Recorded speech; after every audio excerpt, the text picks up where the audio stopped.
Siren बज रहे हैं और मिसाइलों की एक बारात पहुंची है। ये इसराइल का मंजर है। मिसाइल टेक्नोलॉजी के हवाले से एक हदीस का हवाला देकर बड़ी खूबसूरत बात की इंजीनियर मोहम्मद अली मिर्जा साहब ने। जरा ये बात सुनिएगा। नेतन्याहू ने कहा है कि मुआहदे की तरफ भी हम बढ़ रहे हैं, लेकिन उसके साथ साथ हमले भी जारी रहेंगे। तो ईरान ने भी कहा है कि ठीक है, जिस तरह से पहले हम बैंड बजा रहे थे वैसे ही बैंड बजाते रहेंगे। साहिल अदीम साहब है, पाकिस्तान के नामवर स्कॉलर हैं, मोटिवेशनल स्पीकर हैं। उन्होंने एक बयान दिया है जिसपे बड़ी तनकीद हो रही है। उन्होंने कहा है कि ईरान के जो लोग हैं वो सिर्फ कौमियत परस्त हैं, वो अपनी कौमियत को और अपना जो वतन है उसके लिए लड़ते हैं, वो दीन के लिए नहीं लड़ते हैं। दुनिया की जुबानों पे पाकिस्तान का नाम उभर रहा है, तो दूसरी तरफ इंडिया के कानों से, भारत में लोगों के कानों से वहां धुआं निकल रहा है पाकिस्तान का नाम सुनकर। अस्सलाम वालेकुम नाजरीन, मोशन डायरीज में खुश आमदीद। नाजरीन, ये जो मंजर आप देख रहे हैं, सायरन बज रहे हैं और मिसाइलों की एक बारात पहुंची है। ये इसराइल का मंजर है और ये ताज़ा तरीन हमला है जो ईरान की तरफ से हुआ है। ये जो सायरन की आवाज़ आप सुन रहे हैं, इसका मतलब ये है कि ईरान से मिसाइलों की बारात पहुंच चुकी है, ईरान से तबाही पहुंच चुकी है और वो किसी भी वक्त जो है वो वहाँ पे तबाही मचा सकती है, इमारतों को खंडर बना सकती है, इसराइलियों को निशाना बना सकती है और इसराइल का मंजर जो है वो गज़ा जैसा बना सकती है। क्या वजह है कि ईरान का जो मिसाइल है वो वहाँ पे जो इतना जदीद सिस्टम है, आयरन डोम सिस्टम, वो उसको रोकने में नाकाम हो जाता है। इस पर भी आगे चल के बात करेंगे। लेकिन उसके साथ साथ अब जंग बंदी की बातें ट्रंप ने की थी, तो उसके बाद से ये हमले हुए हैं। ये ताज़ा तरीन हमले इसराइल ने भी किए हैं। नेतन्याहू ने कहा है कि मुआहदे की तरफ भी हम बढ़ रहे हैं, लेकिन उसके साथ साथ हमले भी जारी रहेंगे। तो ईरान ने भी कहा है कि ठीक है, जिस तरह से पहले हम बैंड बजा रहे थे वैसे ही बैंड बजाते रहेंगे, जैसा करोगे वैसा भरोगे। ईरान ने ये अपनी एक पहचान बनाई है। कल की वीडियो में भी हमने ये बात की थी।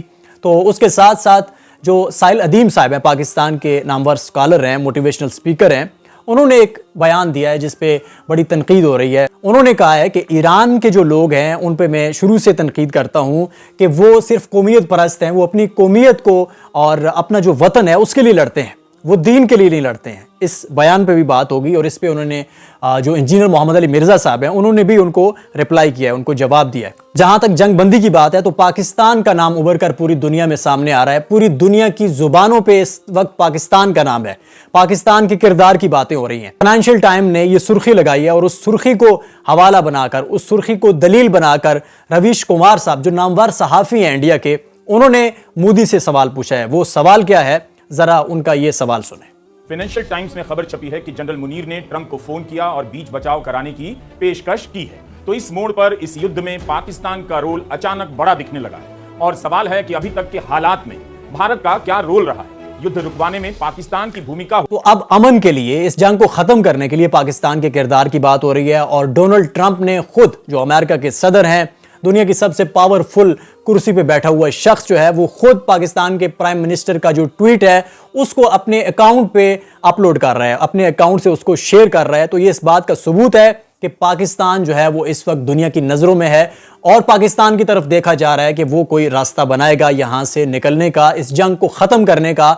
अमन जो दुनिया का तबाह हो रहा है, जो अमन खत्म हो रहा है, उसको दोबारा से बहाल करने का। तो ये जो किरदार है, इसके हवाले से जब दुनिया की जुबानों पे पाकिस्तान का नाम उभर रहा है, तो दूसरी तरफ इंडिया के कानों से, भारत में लोगों के कानों से, जहां पाकिस्तान के हवाले से नफरत है, वहां धुआं निकल रहा है पाकिस्तान का नाम सुनकर। लेकिन सबसे पहले ये जो नज़ारा हमने आपको दिखाया है, ये इसराइल पे ताज़ा तरीन अटैक किया है ईरान की तरफ से और अल जज़ीरा ने ये वीडियो नशर की है। इसमें आप देख सकते हैं कि इसराइल पे ईरान के जो मिसाइल हैं वहाँ से जो क्लस्टर बम्स निकलते हैं, ये असल कहानी है, ये असल बला है। ये वो टेक्नोलॉजी है ईरान की जिसने दुनिया को हैरान कर रखा है। और इसराइल की जो टेक्नोलॉजी थी, जिसका बड़ा बहुत शोर सुनते थे पहलू में दिल का, जो चीरा तो कतरा खून निकला, तो बिल्कुल वही सिचुएशन नज़र आई है। दुनिया में बड़ा डंडोरा पीटा जा रहा था कि इस निज़ाम के होते हुए, इस जदीद टेक्नोलॉजी के होते हुए, कोई मिसाइल तो क्या, चिड़िया भी पार नहीं मार सकती इसराइल के अंदर। लेकिन अब जो ईरान ने पूरी दुनिया के सामने बार बार इसराइल की बैंड बजाई है और तारीखी तबाही का शिकार किया इसराइल को, जिस तरह से उसने गज़ा को खंडर बनाया था, बिल्कुल इसराइल की वो तस्वीर बना दी है। और ये तस्वीर भी आप देखें, ये मनाजर आप देख सकते हैं, वो हमला है जो ईरान ने इसराइल पे किया था। उसके एटमी मरकज से 13 किलोमीटर दूर उसके शहर को निशाना बनाया और ये जो तबाही के मनाजर हैं, अब इसके बाद इसराइल की तरफ से एक आ गया है कि कुछ लोग जो हैं वो ज़ख्मी हुए हैं। अब कोई भी शख्स जिसकी अकल हो, वो इन मनाजर को देख कर, क्या वो जो लोग थे वो लोहे के बने हुए थे, क्या इसराइली जो हैं वो लोहे के बने हुए हैं कि वो जो है वो बच गए हैं? क्योंकि अगर वो गोश्त पोस्ट के इंसान हैं तो कितनी बड़ी तबाही होगी। इस मंजर को देख के ही आप उसका अंदाजा लगा सकते हैं। तो इजराइल जो है वो अपनी तबाही को छुपा भी रहा है। अब दोस्तों जो जंग बंदी की बातें हो रही हैं उसमें पाकिस्तान का किरदार बहुत उभर के सामने आ रहा है, सारी दुनिया बात कर रही है। फाइनेंशियल टाइम्स ने लिखा है, राइटर्स ने लिखा है, और सबसे बढ़ के अब जो सदर ट्रंप है उन्होंने खुद ट्वीट किया है। शहबाज शरीफ साहब का जो ट्वीट है उन्होंने दोबारा से उसको अपने अकाउंट पे शेयर किया है।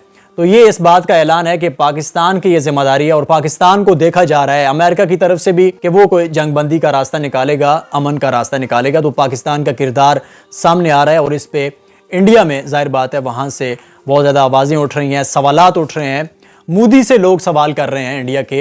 एक तो गोदी मीडिया है, वो तो मोदी के हवाले से उसका प्रचार करता रहता है, वो जो मर्जी करता रहे, वो गोबर में नहाना शुरू कर दे तो उसकी भी तारीफ करेंगे, वो तो अलग उनकी ड्यूटी ये लगी हुई है। लेकिन जो बाकी सहाफ़ी हैं जो हक की बात करते हैं, जो सवालात उठाते हैं, जो सोचते हैं, तो ऐसे लोग मोदी से सवाल कर रहे हैं कि तुम क्या कर रहे हो, तुम तो बड़े चौधरी बन के फिर रहे थे, बड़ी बड़ी बड़के मारते थे, पाकिस्तान को बदनाम करने की बातें करते थे, कहते थे पाकिस्तान को दुनिया में अकेला कर दिया है, लेकिन हकीकत में तो तुम अकेले हो गए और पाकिस्तान का जो है वो तो डंका बज रहा है। शहबाज शरीफ का ट्वीट जो है पाकिस्तान के प्राइम मिनिस्टर का, वो अमेरिकन सदर खुद जो है वो ट्वीट कर रहा है, वो कह रहा है कि पाकिस्तान का किरदार है उसने तस्लीम कर लिया है। अब जंगबंदी की बात हुई है तो ट्रंप के अलावा जो नेतन्याहू है उसने भी इसकी तौसीक की है। उसने भी कहा है कि हम एक मुआहदे की तरफ बढ़ रहे हैं, लेकिन उस मुआहदे तक पहुंचने के साथ साथ हम ईरान पे हमले भी जारी रखेंगे। तो ईरान ने कहा है कि वेलकम, जैसा करोगे वैसा भरोगे। तो ईरान भी वो हमले कर रहा है और वो वीडियो हमने आपको दिखाई है जो ईरान ने अभी ताज़ा तरीन तबाही मचाई है इसराइल के अंदर। तो ये एक मुआहदे की तरफ बढ़ा जा रहा है और ट्रंप ने आज एक और बयान भी दिया है कि ईरान की तरफ से उसे एक बहुत ही ज़बरदस्त कीमती तोहफा मिला है। अब वो क्या तोहफा ईरान की तरफ से मिला है, हमने तो एक ही तोहफा देखा है, ईरान के मिसाइल जिन्होंने अमेरिकन अड्डों को कबाड़खाना बनाया है, जिन्होंने इसराइल के शहरों को खंडर बनाया है। हमने तो वही तोहफा देखा है अभी तक। शायद कोई और तोहफा भी मिला हो और शायद कोई अमन का रास्ता निकले, जो भी हो। लेकिन ये जो ट्रंप है वो कहते हैं ना, जिसकी बातों पे घर वाले अगर उसकी बातों पे यकीन नहीं करते, घर में ही वो झूठा मशहूर है, तो मोहल्ले वाले और गाँव वाले और बाहर मुआशरे वाले उसको कैसे सच्चा कह सकते हैं। तो ट्रंप को उसके घर वाले ही मानने के लिए तैयार नहीं है। अब जो साबिक CIA के चीफ हैं उनका जरा ये बयान देखिए, उन्होंने क्या कहा। tend to believe Iran more than I do. That's right. Because he could not acknowledge the truth, even when he's slapped in the face with it repeatedly. And it's clear that, he is flailing right now. He's trying to figure out how he's going to get out of this. अब ये CIA के साबिक chief, American intelligence agency के साबिक chief जो है वो Trump के हवाले से कह रहे हैं कि ये बार बार थप्पड़ खाता है और खाने के बाद ये भूल जाता है, इनकार कर देता है, कहते हैं मुझे नहीं लगा।